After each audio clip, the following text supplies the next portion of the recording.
Hello and welcome to another video of Mr. Mark Explains History, and today we're going to talk about the Potsdam Conference in the context of the Cold War. So our main topic is the Cold War, and especially look at the tension between the United States and the Soviet Union, the big two superpowers in the Cold War. In previous videos we talked about some early tensions between them and also that they started working together in the Grand Alliance to fight against Hitler and defeat the Nazis. We discussed also the Tehran Conference and the Yalta Conference, and today we're going to look at the Potsdam Conference, which took place in July and August 1945. So the big three, the US, the UK and the Soviet Union, they came together to discuss what to do with the world when the Nazis are defeated and also when Japan is defeated. So first, let's review a little bit the Yalta Conference. What were the aims again of the US and the UK, and what were the aims of the USSR, and also what did they agree about? The first big topic is about Central and Eastern Europe, and the US and the UK wanted the countries there to have self-determination. So they were first occupied by the Nazis and then liberated/occupied by the Soviet Union, and they said the people who lived there, for example in Poland, they should be able to choose their own government. The Soviet Union did not really agree with that. They wanted to keep a certain level of control, a sphere of influence over that area as a kind of buffer zone between them and Germany, that they don't get invaded again. About Germany, the US and the UK wanted to rebuild it, start a new country, start from scratch, rebuild it, and let's say create a new and free and democratic Germany. But the Soviet Union did not really want to rebuild Germany. They want to more punish it and keep it very weak, so they would not be able to attack the Soviet Union again. And then finally, about international cooperation, the US and the UK want to have very intensive international cooperation, work together on a lot of different in a lot of different areas in order to prevent another conflict, another big war, while the USSR wanted to have more of a limited amount of cooperation, so not too much, and keep a large degree of independence. Well, what do they agree about? First, the Declaration of Liberated Europe meant that everyone agreed there should be democratic, free elections in those countries in Central and Eastern Europe.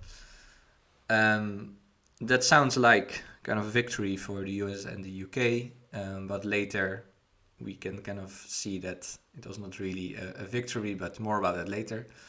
They also agreed on the division of Germany into different zones of occupation.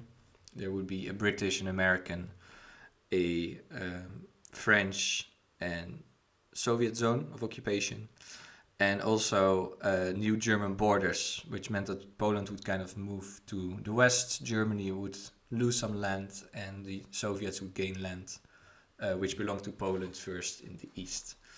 And they agreed to establish the United Nations, so an organization where they would meet and talk about everything that's going on in the world and prevent a future conflict. So to promote peace and keep working together, but yeah, it's not, let's say it was not as intensive kind of cooperation as the US and the UK wanted. And for example, the Soviets also did not join the World Bank and the IMF. So it was more limited, kind of what the Soviets wanted here. Then the Potsdam Conference. So the big three meet again. They meet in Potsdam. At this time, in July, August 1945, the Nazis have been defeated, so they can also meet in Germany. It's a symbolic location to meet in Germany to discuss what to do now with Germany. You often see this, that the victorious powers meet in, let's say, an important place for the defeated power. So also the Germans met in Paris when they beat France in the French-German War. So they meet in Potsdam to discuss what to do now with Germany and some other issues. What is different is that two of the three leaders that were at the Yalta Conference have been replaced. Roosevelt died, unfortunately, and was replaced by his vice president, Harry Truman. And Attlee won the elections in the United Kingdom, and he's the new British Prime Minister and replaced Winston Churchill, and Stalin is there. He does not have to be worried about any elections. There were no elections in the Soviet Union, and he maintained his iron grip over that country. So those three guys, three leaders, they met in Potsdam to discuss the future of Germany, the future of Europe, and the world. Let's talk now about some key agreements and issues. So first is issue of Germany, what to do with Germany. So they kind of reconfirmed this, that there should be 4 occupation zones. You can see this here on the map, the British zone, Soviet zone, American and French, and also that Berlin, which you can see here with those different colors, was also divided into 4 areas. They also agreed that each power could, let's say, take some form of reparation from their respective zones. So this is kind of a compromise for the Soviets, who pretty much stripped anything that was valuable from their zone and shipped it back to the Soviet Union. Also some scientists and people, and they kind of took everything that was of some value and took it back to the Soviet Union.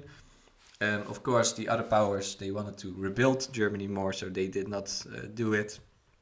But it was up to each power what to do, what kind of reparation. So yeah, the US, UK learned from the mistake from World War I not to punish Germany too hard, because if you keep the country divided and a weak economy, that can only lead to more problems again.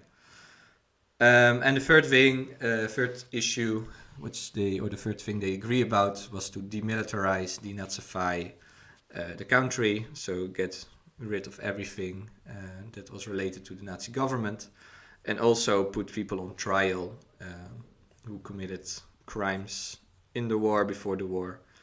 In Nuremberg, this would take place, the famous Nuremberg trials. So they also agreed on that to really start again in Germany.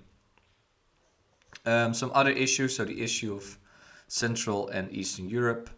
At Yalta, they agreed on this declaration of liberated Europe. So technically, the people in Central and Eastern Europe should have free elections to choose the government. In reality, what really happened was that a lot of those elections were rigged, staged. A lot of opposition was arrested by the KGB or executed by the KGB or the local secret services, and the communist parties took over in pretty much all those countries backed by the Soviet Union. So maybe there were technically some kind of elections, but it was all rigged to make sure there would be communist governments. So in the end, not straight away, let's say at Potsdam, but over the course of a couple of years, all those countries became communist. So yeah, and the US and UK they start to realize at Potsdam, like, this is the reality now. We cannot do anything about it. We cannot start a war now with the Soviet Union. We just have to accept this fact. So accept the fact that Stalin got this zone of influence, this control over Central and Eastern Europe. And then the other issue was those shifting borders. So this part here, what you can see here, what used to be Germany, that became Polish, and this big zone in the east, which used to be Polish, became Russian Soviet territory. And it was based on those 2 rivers, so the Oder here, Neisse here, and the Curzon line, they also called it. So that became, let's say, some shifting borders there.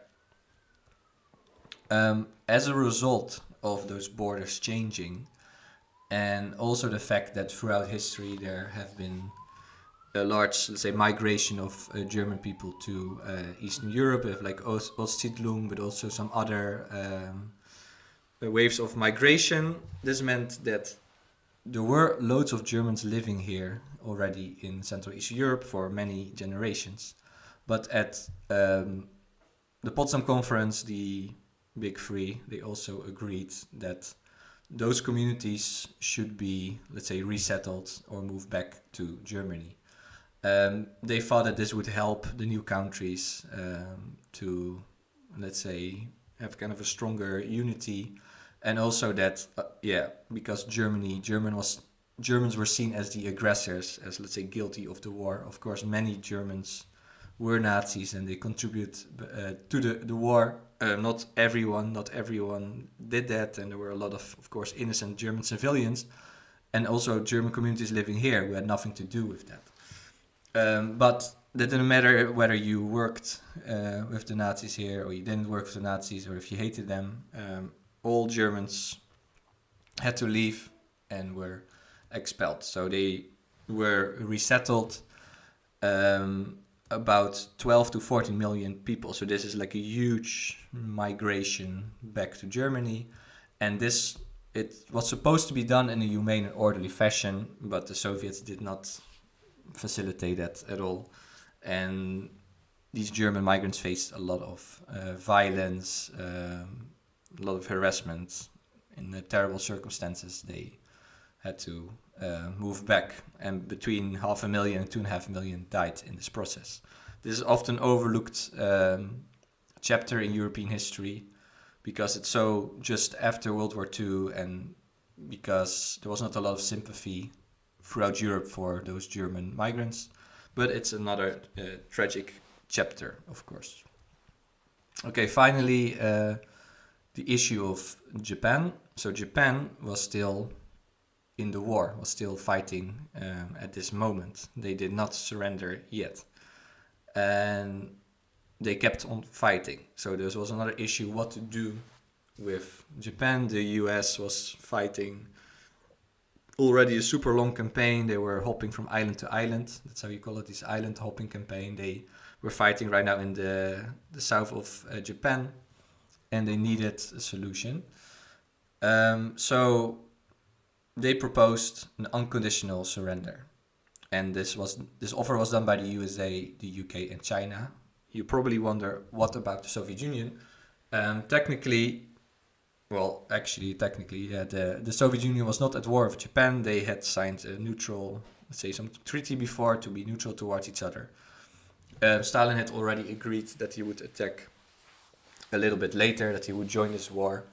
But at this moment, they were, not in a war with each other. So this meant that the USA, the UK, and China, they offered these terms to Japan for unconditional surrender. They agreed on this Potsdam treaty, let's say. And what was in there was that if you don't agree to this, there will be prompt and utter destruction. A little foreshadowing for our next video, which will be about the atomic bomb.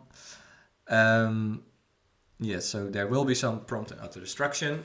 First, at this time, how much tension is there between the US and the USSR? So you could already say from Potsdam, tension is building up again, is increasing towards the start of the Cold War. Why is that? For 3 reasons.